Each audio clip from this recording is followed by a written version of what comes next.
Hello aspirants, welcome to our channel T R Solution Academy. আমি সুমিত অধিকারী। আজকে তোমাদের ratio প্রপোর্শনের third class হবে, যেটা আমরা অধ্যায়ভিত্তিক শুরু করেছিলাম। ঠিক আছে, প্রত্যেকটা চ্যাপ্টারে আমাদের 3টে করেই অধ্যায়ভিত্তিক ক্লাস হবে, আর বাকি তো তোমরা প্র্যাকটিস ক্লাস পাচ্ছই, যেটা রাত 9টার সময় আপলোড করা হয়। ওকে, চলো ফার্স্ট কোশ্চেন দেখো কি বলেছে। এক্স কমা ওয়াই এর তৃতীয় সমানুপাতিক এবং এক্স ওয়াই জেড এর চতুর্থ অনুপাতের অনুপাত যদি 7:3 হয়, তাহলে y/z এর মান কত? আচ্ছা, সবার আগে প্রথমে কি বলেছে? তৃতীয় সমানুপাতি। এক্স আর ওয়াই তৃতীয় সমানুপাতি কি হয়? দ্বিতীয় সংখ্যাটা স্কোয়ার বাই প্রথম সংখ্যাটা। এটার সাথে কি বলেছে? এক্স ওয়াই জেড এর চতুর্থ অনুপাত। আচ্ছা, এক্স ওয়াই জেড এর চতুর্থ অনুপাত কি? দ্বিতীয় গুণ তৃতীয় বাই আমার প্রথম। এই যে তৃতীয় সমানুপাত আর চতুর্থ অনুপাত, এদের অনুপাত বলে দিয়েছে তোমাদের 7:3। ওকে, আচ্ছা অনুপাতের মধ্যে যদি কাটাকাটি করি, আচ্ছা এটা ফার্স্টে জেড না, ফার্স্টে এক্স ছিল, এই যে এই এক্সটা। ওকে, যদি কাটাকাটি করি এক্স এক্স কেটে যায়, ওয়াই দিয়ে ওয়াই স্কোয়ারকে কাটলে ওয়াই পড়ে থাকে, তাহলে বাদিকে y/z পড়ে থাকলো, যার মান 7:3। আমাকে y/z এর মানে জানতে চেয়েছে, যেটা 7:3, মানে সি অপশনটা কারেক্ট অ্যান্সার। আশা করি বুঝতে পেরেছো সবাই। চল নেক্সট কোশ্চেন। যদি রাম ও শ্যামের আয়ের অনুপাত 3:4 হয় এবং তাদের ব্যয়ের অনুপাত 4:5 হয়, তাহলে তাদের সঞ্চয়ের অনুপাত নির্ণয় করো। প্রদত্ত যে শ্যাম তার আয়ের 1/3 সঞ্চয় করে। আচ্ছা, প্রথমে রাম আছে আর শ্যাম আছে, তাদের ইনকামটা কি রেশিওতে আছে? 3:4 রেশিওতে আছে। আর তাদের এক্সপেন্ডিচার ব্যয়টা কি রেশিওতে আছে? 4:5 রেশিওতে আছে। আমি ধরে নিচ্ছি ইনকাম রাম করে 3x টাকা, শ্যাম করে 4x টাকা, আর ব্যয় রাম করে 4y টাকা, শ্যাম করে 5y টাকা। ওকে, তাহলে রামের আয় হয়ে গেল 3x টাকা, শ্যামের আয় হয়ে গেল 4x টাকা। এটা গেল ইনকাম। রামের হয়ে গেল 4y টাকা এক্সপেন্ডিচার, শ্যামের হয়ে গেল 5y টাকা এক্সপেন্ডিচার। ওকে, আচ্ছা সেভিংস আমরা সঞ্চয় কি করে বের করি?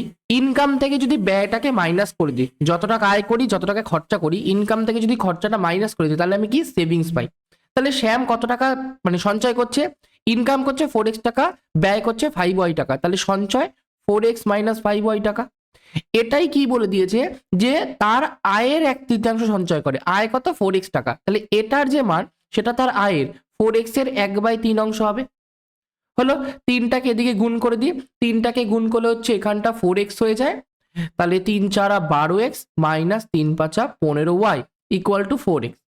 4x টাকে বাদিকে নিয়ে আসি, 12 থেকে 4 বাদ দিলে 8x, 8x equal to 15y। আচ্ছা 8x ইকুয়াল টু 15y, এখান থেকে আমি যদি x/y করি, x/y করলে কত হবে? ax/y 15/8 হবে। তাহলে x এর মান 15, y এর মান 8, এটা আমরা বলতে পারি। এইবার এখানটা আমি করি x/y = 15/8। ঠিক আছে, আচ্ছা এইখানটা একটু ক্লিয়ার করে দিই, তাহলে তোমাদের বুঝতে হয়তো সুবিধা হবে। এটা ক্লিয়ার করে দিচ্ছি, ঠিক আছে। আচ্ছা, এটা হচ্ছে তাদের ইনকামের মান, এটা হচ্ছে তাদের ব্যয়ের মান। মানে রাম 3x টাকা ইনকাম করছে, 4y টাকা ব্যয় করছে, তাহলে রাম কত টাকা সঞ্চয় করবে? 3x - 4y। আর শ্যাম 4x টাকা ইনকাম করছে, 5y টাকা ব্যয় করছে, তাহলে এটা হচ্ছে শ্যামের সঞ্চয় হয়ে গেল। আমাকে এদের অনুপাত জানতে চেয়েছে, যে তাদের সঞ্চয় অনুপাত কত। বসাও, x এর জায়গায় 15, 3×15 = 45, মাইনাস y এর জায়গায় 8, 4 = 32। কোথা থেকে মানগুলো পেলাম? এইখান থেকে মানগুলো পেলাম। আর 4x 4×15 = 60, মাইনাস 5 × 8 = 40। 45 থেকে 32 বাদ দিলে 13, আর 60 থেকে 40 বাদ দিলে 20, তাহলে 13:20 অনুপাতে তারা সঞ্চয় করবে। কোথায় আছে 13:20? এই যে বি নাম্বার অপশনে আছে, তাহলে ওটা কারেক্ট অ্যান্সার হয়ে গেল। চলো নেক্সট কোশ্চেন। একটি মিশ্রণে 9:5 অনুপাতে দুধ ও জল রয়েছে, মিল্কের সাথে ওয়াটারের রেশিও রয়েছে 9:5 অনুপাতে। এই মিশ্রণে 6 লিটার জল যোগ করলে দুধ ও জলের অনুপাত 9:7 হয়ে যায়। আচ্ছা ওয়াটার অ্যাড করছি, আমি ধরছি ওয়াটার x লিটার অ্যাড করছি, তার ফলে কি x লিটার, এখানে 6 লিটার বলেই দিয়েছে, তাহলে 6 লিটার যখন আমি জল অ্যাড করছি, নতুন অনুপাতটা কি হচ্ছে? 9:7। আচ্ছা আমি দুধ মেশাইনি, দুধের পরিমাণ সেমই আছে, 9 আছে। কিছু কিছু অঙ্কে সেম থাকে না, তখন আমাকে সেম করে নিতে হয়, যে দুধটাকে আমি সেম করব। এখানে সেম করাই আছে, যে দুটোই 9 আছে। এবার 5 ইউনিট থেকে 7 ইউনিট হয়েছে, কত ইউনিট জল বেড়েছে? 2 ইউনিট জল বেড়েছে। আর অ্যাকচুয়ালি আমি 6 লিটার জল মিশিয়েছি, তাহলে 2 ইউনিটের ভ্যালু 6 লিটার বলতে পারি? হ্যাঁ বলতে পারি। 1-এর ভ্যালু 3 লিটার বলতে পারি? এটাও আমরা বলতে পারি। তাহলে বলেছে মিশ্রণে দুধের পরিমাণ কত? দুধ আগেও 9 ইউনিট ছিল, এখনো 9 ইউনিট আছে, তাহলে দুধের পরিমাণ কত? 1-এর ভ্যালু 3 লিটার, তাহলে 9-এর ভ্যালু 3×9 = 27 লিটার। তাহলে দুধ আছে আমার 27 লিটার, সি অপশনটা কারেক্ট অ্যান্সার। ওকে, তো তোমরা অ্যান্সার দেবা যে পুরো মিক্সচারটা কত লিটার ছিল, প্রথমে যে মিশ্রণ ছিল 9:5, ওখানে কত লিটার ছিল। আর আরেকটা অ্যান্সার দেবা যে নিউ ওয়াটারের পরিমাণ কত, মানে জল মেশানোর পরে নতুন মিশ্রণে কতটা জল আছে। এই দুটো তোমরা আমাকে কমেন্টে অ্যান্সার জানাবা। ওকে, চলো নেক্সট কোশ্চেন। একটি মানি ব্যাগে মোট 900 টাকা আছে। মানি ব্যাগে 100 টাকার নোট, 50 টাকার নোট, 20 টাকার নোটের অনুপাত 2:3:5। প্রতিটি ধরনের নোটের সংখ্যা নির্ণয় করো। আচ্ছা, আমার কাছে মানি ব্যাগে 100 টাকার নোট আছে, 50 টাকার নোট আছে, 20 টাকার নোট আছে। কোন অনুপাতে আছে? 2:3:5। আচ্ছা, আমি গতদিন এটাকে এক্স ধরে এরকম একটা অঙ্ক করিয়েছিলাম, আজকে আমরা ডিরেক্ট ইউনিট ধরেই করাচ্ছি। যদি ইউনিট ধরে বুঝতে প্রবলেম হয় আমাকে কমেন্টে জানাবে, নেক্সট দিন আবার আমি এক্স ধরে করিয়ে দেবো অন্য একটা অঙ্ক, ঠিক আছে? আচ্ছা, যদি আমি ধরে নিই 100 টাকার নোট 2 ইউনিট আছে, তাহলে মোট কত টাকা হচ্ছে? 200 ইউনিট টাকা। যদি ধরে নিই 50 টাকার নোট 3 ইউনিটটা আছে, তাহলে 50 টাকার নোট 3টে ইউনিট, মোট কত হচ্ছে? 3×5 150 ইউনিট টাকা। আর 20 টাকার নোট যদি 5 ইউনিট ধরে নিই, তাহলে টোটাল আমার কত টাকা হচ্ছে? 5×2 = 10, 100 ইউনিট টাকা। তাহলে টোটাল মানি ব্যাগে কত হচ্ছে? এটা যোগ এটা যোগ এটা 200, 300, 350, 450, 450 ইউনিট টাকা হলো আমার। মানি ব্যাগে 450 ইউনিট টাকা আছে। আর কোশ্চেনে বলেছে এই যে মানি ব্যাগে মোট 900 ইউনিট টাকা আছে, তাহলে 450 ভ্যালু 900 বলতে পারি। একের ভ্যালু 2 ইউনিট টাকা, বা একের ভ্যালু 2 আমরা বলতে পারি, 1 ইউনিটের ভ্যালু 2। এবার কি বলেছে? প্রতি ধরনের নোটের সংখ্যা কত। প্রতি ধরনের নোট মানে এই যে 2:3:5 আছে, এদেরটা বের করব। একের ভ্যালু 2, তাহলে 2 এর ভ্যালু কত হবে? 2 এর ভ্যালু 4 হবে। 3 এর ভ্যালু কত হবে? 3 এর ভ্যালু আমার 6 হবে। আর 5 এর ভ্যালু কত হবে? 5 এর ভ্যালু আমার 10 হবে, তাই তো? একের ভ্যালু 2, তাহলে সবকটাকে 2 2 দিয়ে গুণ করে দাও। 4, 6, 10। তাহলে 100 টাকার নোট আমার 4টে হবে, 50 টাকার নোট আমার 6টা হবে, 20 টাকার নোট আমার 10টা হবে। মানে বি অপশনটা কারেক্ট অ্যান্সার। ওকে, নেক্সট। 7, 5 এবং 3 এর চতুর্থ সমানুপাতিক ও 7 এবং 13 এর তৃতীয় সমানুপাতিকের মধ্যে অনুপাত কত? আচ্ছা, 7, 5 আর 3 এর চতুর্থ সমানুপাতিক কত? দ্বিতীয় গুণ তৃতীয় বাই প্রথম। আর 7 এবং 13 তৃতীয় সমানুপাতিক কত? দ্বিতীয় সংখ্যাটার দ্বিতীয় সংখ্যাটাকে 2 বার গুণ করব, মানে দ্বিতীয় সংখ্যাটা স্কোয়ার বাই প্রথম সংখ্যা। এদের অনুপাত মানে এটা ইস্টু এটা হলো। 7 দিয়ে 7 কেটে গেল, 3 5 কত? 15 ইস্টু। আচ্ছা দেখো, 15 আমার প্রথমেই বেরিয়ে গেছে, তাহলে এই 13 গুণ করার দরকারই নেই, বি অপশনটা কারেক্ট অ্যান্সার। আর তাছাড়া যদি তুমি করতে চাও 13 কত? 13 স্কোয়ার 169, তাহলে হয়ে গেল 15:169। কোনটা? বি নাম্বার অপশনটা কারেক্ট অ্যান্সার, ঠিক আছে? আচ্ছা চলো নেক্সট কোশ্চেন। একজন দুধ, আচ্ছা সবাইকে বলবো যে এইগুলো যে করছো তোমরা প্র্যাকটিস, তো এটা তো প্র্যাকটিস ক্লাস, অবশ্যই কিন্তু তোমরা ভিডিওটাকে একটু পজ করে নিজেরা সলভ করার চেষ্টা করবে নিজেরা, ঠিক আছে? শুধু ক্লাস দেখলেই তোমরা বুঝতে পারলে ঠিকই, কিন্তু প্র্যাকটিস তোমাদের হচ্ছে না। তো অবশ্যই বলবো ভিডিওটাকে পজ করবে, নিজেরা করার চেষ্টা করবে যে নিজেরা পারছো কি পারছো না, তারপরে তোমরা ক্লাসটা আর কি দেখো, ঠিক আছে? নেক্সট। একজন দুধ ব্যবসায়ী প্রতি লিটার 50 টাকা দরে 30 লিটার দুধ কিনে, তাতে 20 লিটার জল মেশায়, জল বিনামূল্যে থাকে। সে যদি এই মিশ্রণটি প্রতি লিটার 48 টাকা দরে বিক্রি করে, তাহলে মোট লাভের শতাংশ কত? আচ্ছা, একজনের কাছে 50 টাকা লিটার দরের দুধ আছে। কত লিটার দুধ আছে? 30 লিটার। তাহলে তার কাছে মোট কত টাকার দুধ আছে? গুণ করে দাও, 3 5 1500 টাকার। 50 টাকার দুধ আছে, 50 টাকা দামের দুধ আছে প্রতি লিটার, যার দাম 50 টাকা, এরকম 30 লিটার দুধ আছে। তাহলে মোট আমার কত হয়ে গেল? 1500 টাকার দুধ আছে। এবার সে কি করলো? 20 লিটার জল মেশালো। জলের জন্য কোনো টাকা দিতে হয় না, নর্মালি জল আমি বাড়ি থেকে জল পেয়ে যাই, সেই জলটা আমি দিয়ে দিলাম ওর মধ্যে। যদি 20 লিটার আমি জল মেশাই, এখন মিশ্রণটা কত লিটারের হয়ে গেল? ফার্স্টে আমার 30 লিটার দুধ ছিল, আমি 20 লিটার জল মিশিয়েছি, টোটাল আমার এখন 50 লিটারের দুধ হয়ে গেছে। 30 লিটার দুধ প্রথমে ছিল, 20 লিটার জল মিশিয়েছি, জল যখন দুধের সাথে মেশাই টোটালটা আমার দুধই হয়ে যায়, তাহলে 50 লিটারের আমার দুধ আছে। এর দামও 1500 টাকাই হবে, কারণ জল তো আমরা বিনামূল্যে পাই। তাহলে 1500 টাকা, 1500 টাকা দাম কত লিটারের? 50 লিটার মিশ্রণের দাম 1500 টাকা হলো। তাহলে 1 লিটারের দাম কত হবে? 1500 বাই 50 টাকা, মানে 0.0 3 5 15 30 টাকা। মানে আমি 50 টাকার প্রতি লিটার দামের দুধকে যদি 30 লিটার কিনে এনে ওর মধ্যে 20 লিটার জল মেশাই, তখন যদি আমি দুধটাকে, যেটা নতুন আমার দুধ হলো, সেটা যদি আমি 30 টাকাতেও বিক্রি করি, আমার কোনো ক্ষতি হবে না।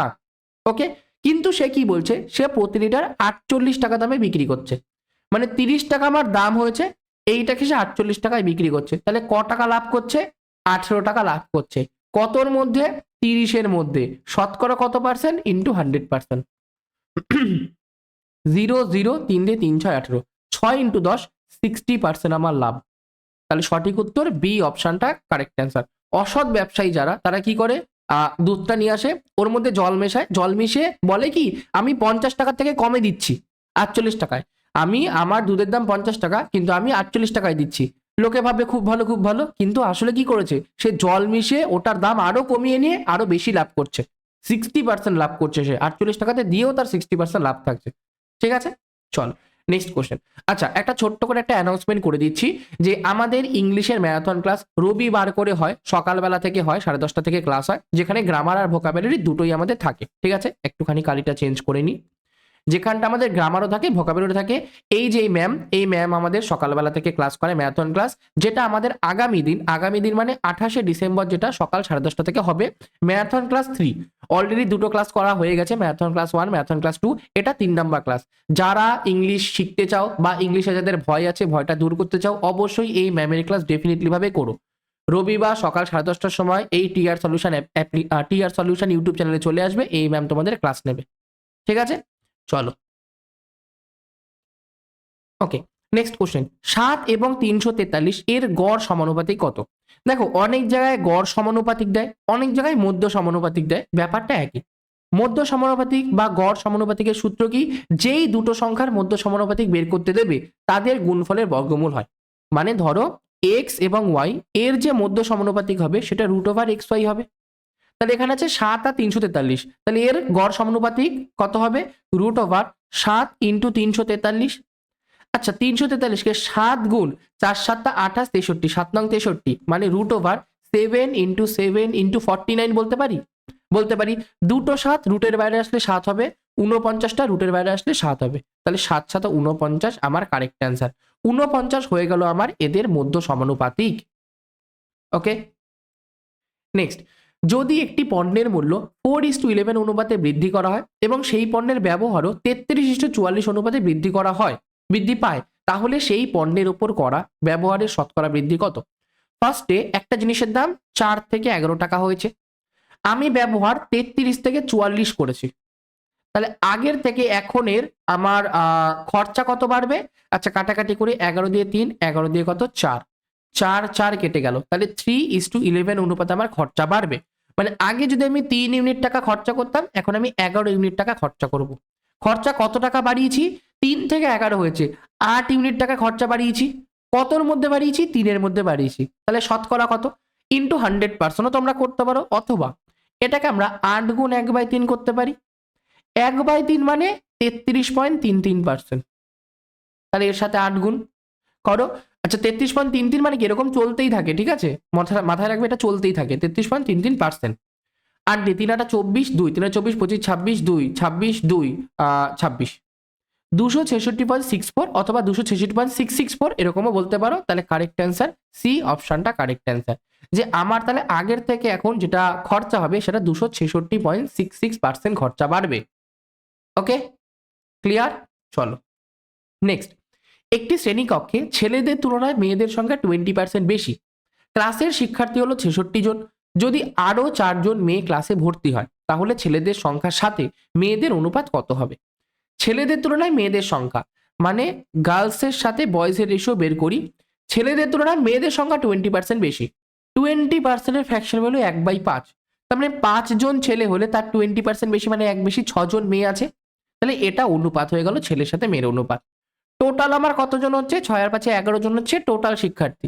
এইবার আমাকে বলে দিচ্ছে ক্লাসের শিক্ষার্থী 66 জন, তাহলে 11-এর ভ্যালু 66, 1-এর ভ্যালু 6 11 66, তাহলে মহিলা আছে বা ছাত্রী আছে 6 6 36 জন, আর বালক বয় আছে 5 6 30 জন। 36 জন মহিলা, 30 জন বালক, এটা হলো গার্লস, এটা গেল বয়েজ। এবার বলেছে যদি আরো 4 জন মেয়ে ক্লাসে ভর্তি হয়, তাহলে মেয়েকে আমি ভর্তি করে দিচ্ছি, কত 40 জন মেয়ে হয়ে গেল, 30 জন ছেলে হয়ে গেল। তাহলে ছেলেদের সাথে মেয়েদের অনুপাত, ছেলেদের সাথে মেয়েদের মানে ছেলেটাকে আগে নেবো 30, মেয়েটাকে পরে নেবো 40, এই অনুপাতটা কত হবে? 0 0 কাটলো, 3:4, মানে বি অপশনটা কারেক্ট অ্যান্সার।